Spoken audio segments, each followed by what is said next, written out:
On a la déclaration de l'année. Oscar Piastri faisait pratiquement l'amour au pot d'échappement de Norris. C'est Christian Horner qui le dit et c'est très drôle. En parlant d'amour, pensez à vous abonner pour m'aider à grandir.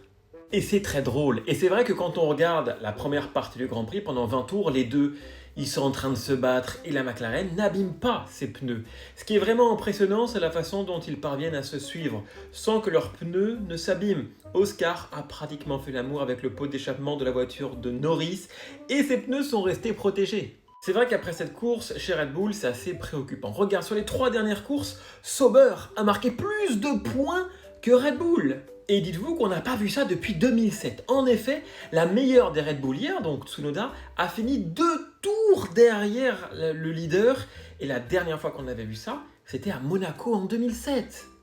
Et c'est la première fois depuis Bahreïn en 2022, donc 77 courses, qu'aucune Red Bull ne marque de points. Le record reste toujours avec Ferrari, 81 points.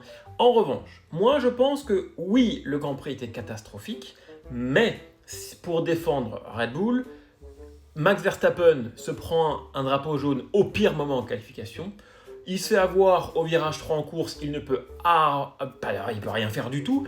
Et clairement, s'il avait été dans la course, il aurait été en lutte pour la 3e, 4e position.